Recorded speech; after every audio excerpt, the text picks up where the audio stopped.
Mina, konbanwa, JesusFreakinGamer here, coming at you with 2 Chronicles chapter 10.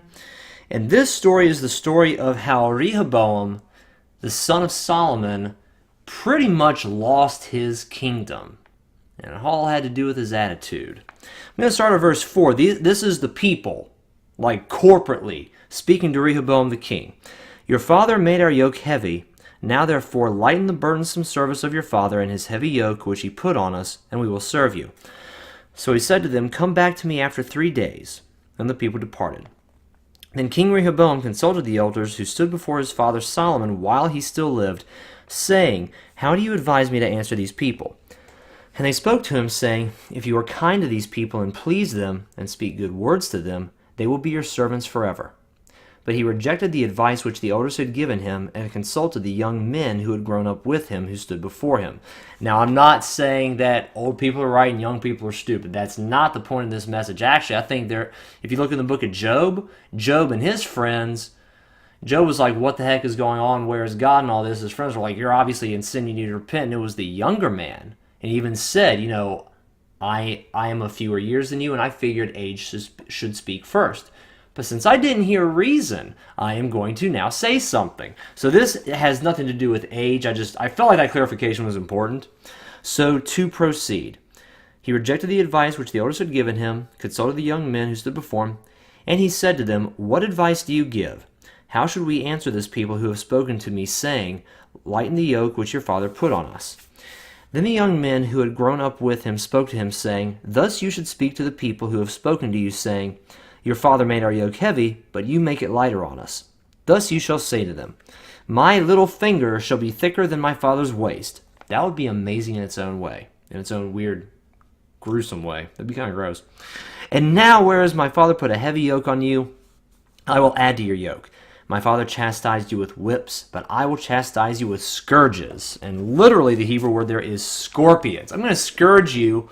I'm going to whip you with a scorpion. That's pretty fierce. So you've essentially got the young men saying, take charge, be in command. The older people saying, hang back, be calm, give them a gentle reply. And so Rehoboam goes with what the young men said. He decides to try to take charge and show that he's the man and he is the king, and I'm going to tell y'all what to do. Everyone was like, peace. We're leaving. Goodbye. We have no share in Jesse. We have no share in the kingdom of David. Every man to his tent. And that's literally like down in verse 16. I paraphrase it a bit, but that's pretty much what was said. Almost word for word. So there's a big difference between answering harshly and answering softly. That much is obvious. And I think there are times and circumstances that merit a harsh answer. I'm like, can I think of an example that's not incredibly gruesome?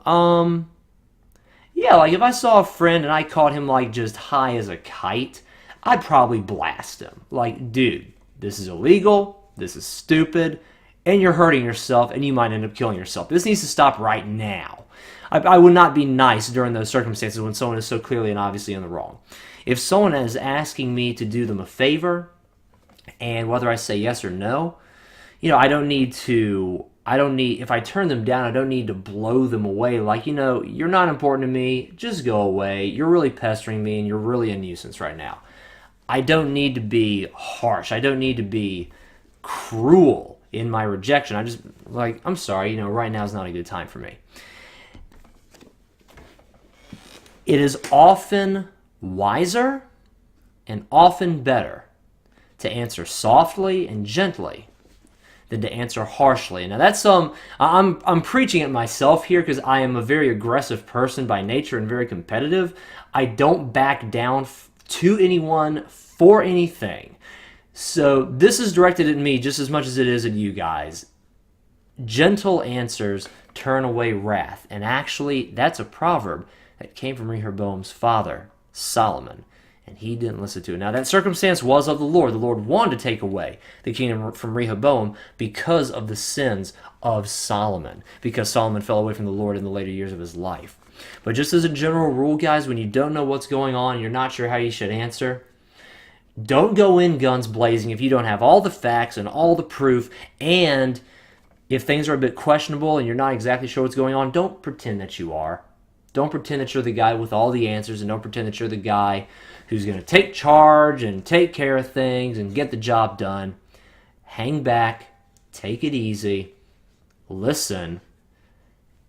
And you know what? Sometimes it's good to give. Sometimes it's good to just give a little bit. That's not such a bad thing to do. And I should like my own video for this, because I should listen to the words coming out of my mouth right now. This would be really good for me to hear, and really good for me to listen to and follow. So thank you guys very much for watching this video. This was definitely being shot 2 ways, as I've already said multiple times. So thank you for watching it. I love you. God bless.